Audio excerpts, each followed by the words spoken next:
Hi, everyone. Welcome to True Disabled Story. My name is Nico, and I use he, him pronouns.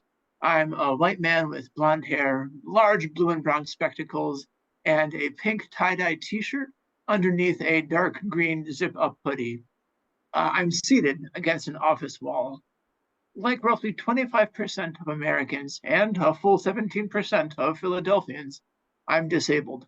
And whether we look locally, nationally, or even globally, disability communities are full of dynamic, diverse, and frankly delightful people with their own stories to tell. All we have to do is listen. Now, as many of you know, I was born with my disability, and I probably will always be disabled. I've never known different. So I've always been very interested when I come across other folks in my disability advocacy about what their diagnostic experiences and journeys have been like. Today, I'm honored to be joined by my friend Azucena, who will tell us all about her diagnostic journey and explain more about her disabled life. So let's hop into it. Hi, Azucena. How are you doing? Hi, Nico. I'm doing very well. Thank you for the invitation. I'm very excited. Of course. So tell me, what was your path to diagnosis like? Was this maybe a surprise that came out of the blue, or maybe it was like something you were pursuing or actively thinking about? Tell that story. Uh, um, well, I have cerebral palsy and I also have ADHD as a result of my CP. But I want to clarify, are you asking me if my diagnosis, I was born with it or did I acquire CP? I'm not sure I understood the question properly. That's all right. So the question is a bit different depending upon if you were born with a condition or whether you acquired it later in life somehow. But just in general, I'm wondering uh, how it was to get that diagnosis, how it was to finally understand that there was something, I don't want to say something wrong, but that there was something diagnosable with you. What was Okay. that realization like? What was that news like? Yeah, thank you for the clarification.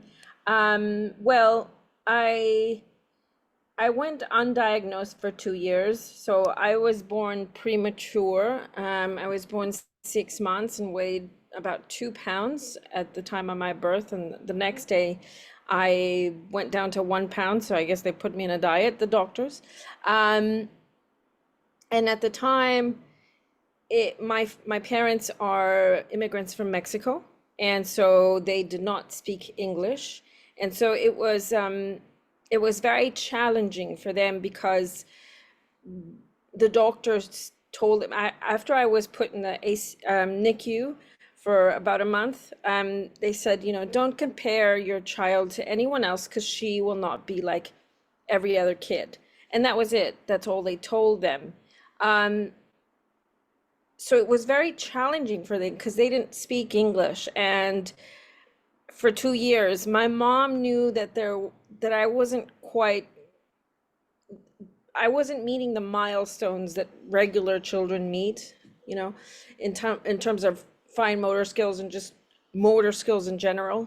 Because I wouldn't talk and I wouldn't walk, and there's a lot of things I wouldn't do. So it wasn't until a friend of hers that worked in a regional center here in San Diego that said to her, you should go get Azucena diagnosed because there's something that I see that is not right here.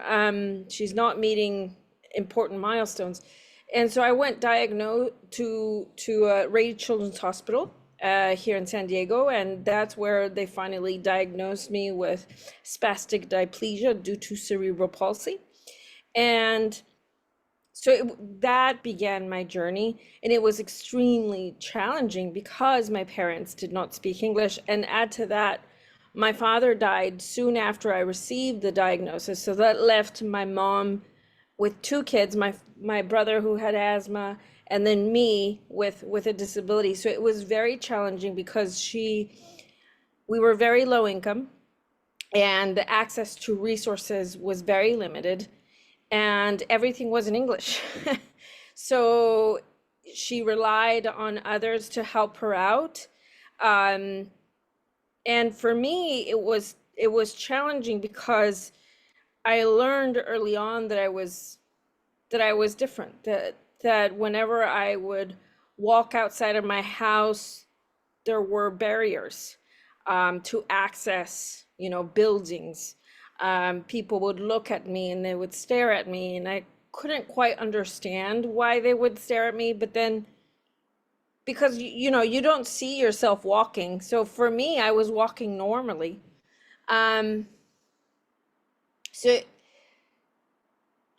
it was very challenging to, for some reason, understand that I was not accepted by society because I was different.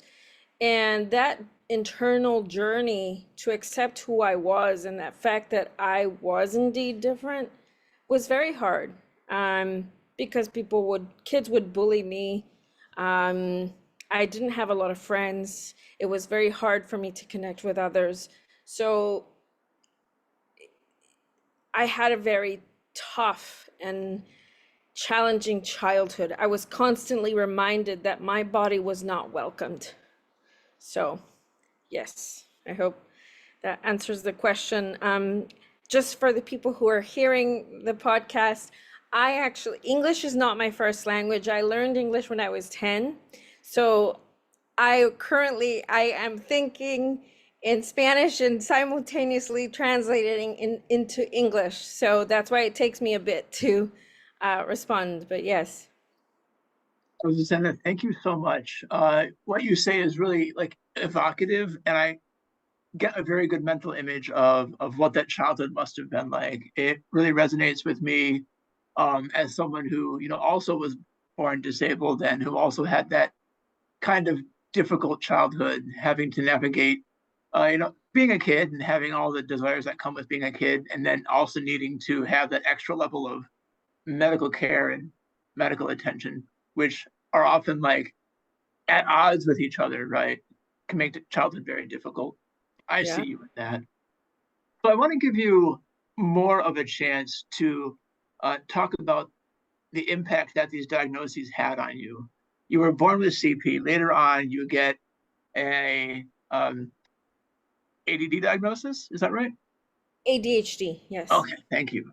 Yeah. Yeah. So, what was that like growing up? What impact did it have on you, like socially, as you grew up and maybe like started school, started a job?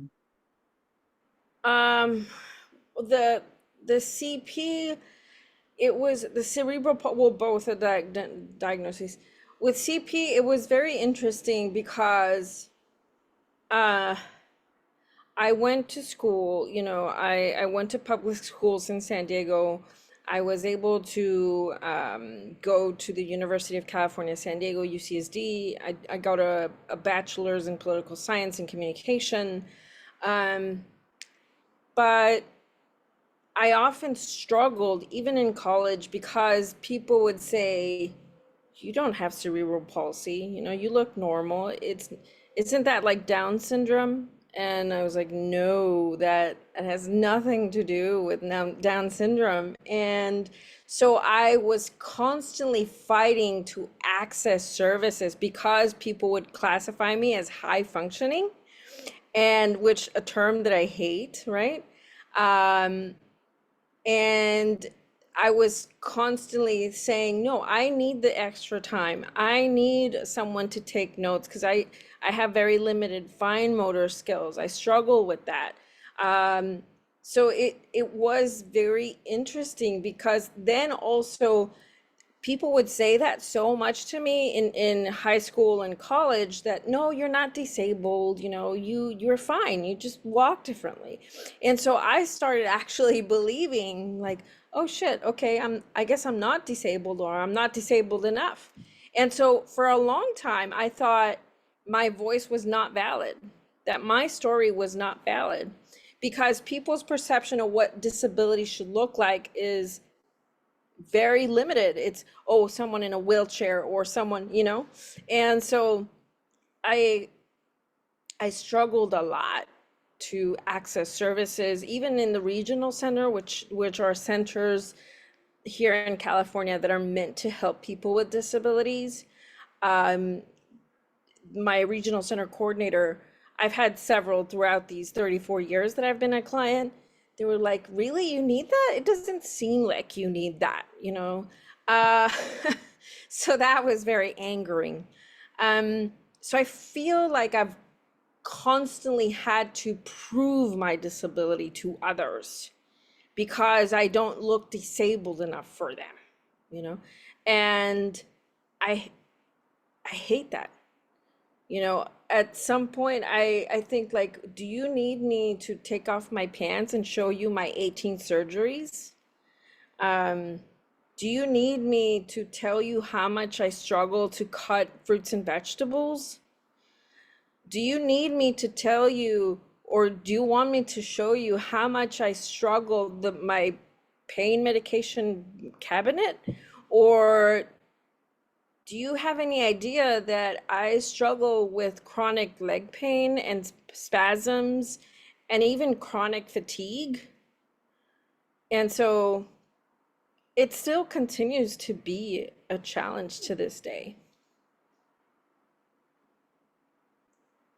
That was really well put. I love how you illustrate this very unique challenge that being disabled presents us in public. I know from my own experience that I had the same challenge that you did, in that if I presented as disabled as a kid, they'd make other kids would make fun of me. So I naturally tried to hide that. And then I got, the question from a different direction, which is, are you really disabled at all? Man, you can't win. That's rough. Yeah. Thank you. You put that really well. Yeah, it's a challenge because not everybody sees our lives, yet they still think that they can judge us or take away a label or a title that we give ourselves. Yeah, Yeah. that's rough. Yeah. I That's why I'm trying to I have my own podcast in Spanish called Okay. Parálisis Cerebral Respuestas, and I'm trying to change people's perception of what cerebral palsy looks like. And so, I'm trying to get more voices in Spanish. And in the Spanish speaking community, there's just so little information about what CP is that it's even harder, and it's still a stigma. In a lot of countries, still, if families have children with disabilities in Mexico or Latin America, they hide them because it must be uh, you must have done something wrong for God to give you a child with a disability type of thing. And so I'm trying to, through my podcast completely in Spanish, where I interview people with CP, trying to change that, because it's so important. And disability is not a one size fits all. It's it looks different for different people. So, I hope to help and change that perception of what someone with cerebral palsy looks like, but someone with a disability in general. Absolutely. Are you getting lots of like traction or progress with the podcast? I'm really intrigued. Yes. Yes, I am. I just launched it 2 months ago. I've interviewed a lot of, so this first season, what I've been doing is interviewing doctors to Mhm. ask them, okay, what can you please clarify to us? What is CP? How does it affect? Because that's the thing, a lot of families I have found, and even today, don't have access to Spanish speaking doctors that can talk about cerebral palsy. And so it's been going great. I've been receiving questions from families and parents and individuals so that I can ask the doctors. And so I'm working as a resource as well, right? So they're sending me their questions and I'm asking the doctors and then say like, "Oh, the response to your question is in episode such and such." Yeah. That's a really vital resource. Thank you for doing that. Yeah. So, if you could give advice to a young person with CP, Or even if you could somehow travel back in time and give your younger self advice, what advice would you give someone who is just setting out on their CP journey, or someone who has the same combination of disorders as you? Yeah. Ooh, and going back to the self-acceptance is such an important part. It took me a while to accept who I was and how I looked. Um, so I think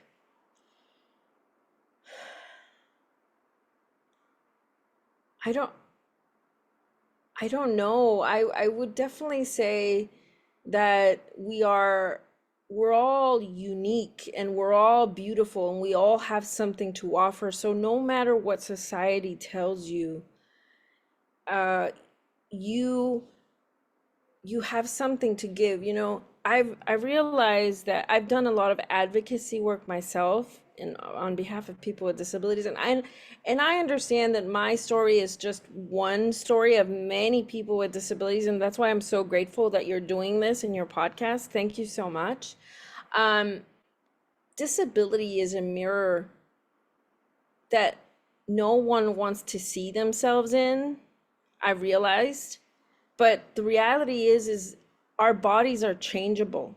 And so we can acquire a disability at any time. So whether you are just diagnosed or you acquire a disability,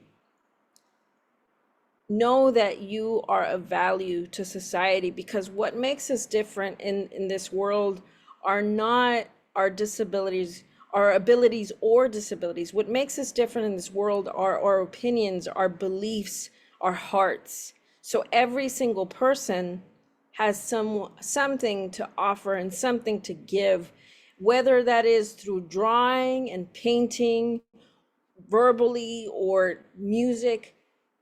Everyone has something to offer, regardless of what we're capable of doing. And so please do know that you are valuable. Azucena, thank you so much. You're incredibly well spoken. The examples you gave of your childhood and the challenges that you faced are really evocative, and I can clearly see them vividly.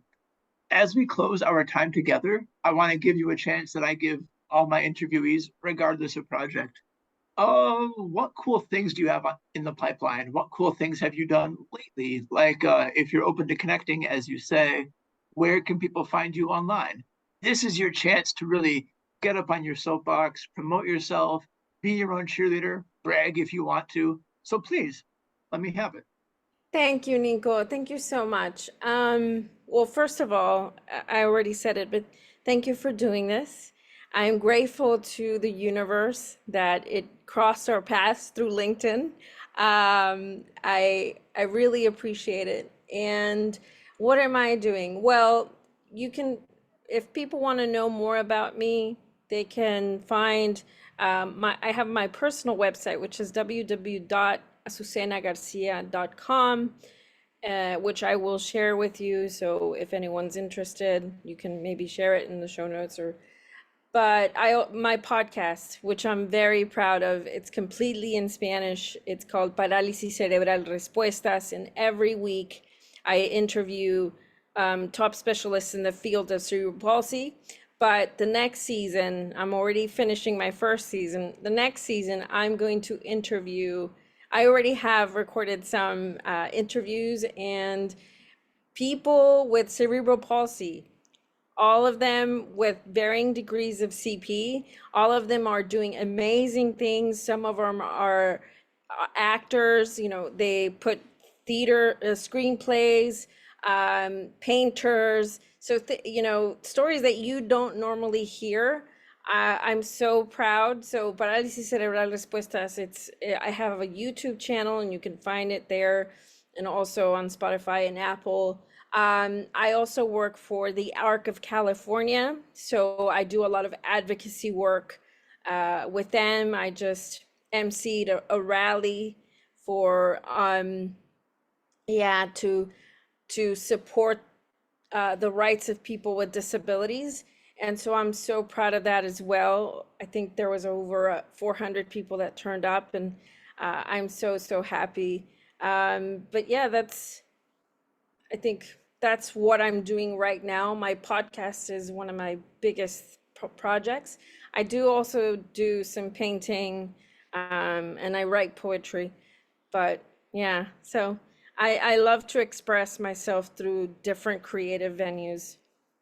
That's wonderful. I'll definitely link to the podcast in the video description when I post this. Absolutely. Azucena, thank you so much for taking the time and introducing yourself, talking about your experiences and the incredibly vital work that you do, helping to connect Spanish-speaking families with necessary CP resources. I Mhm. can't wait to see what you do next, and I'm rooting for you. Thank you again. Thank you, Nico. I'm so happy that I was able to be part of this podcast, and thank you for the invitation. Of course, take care.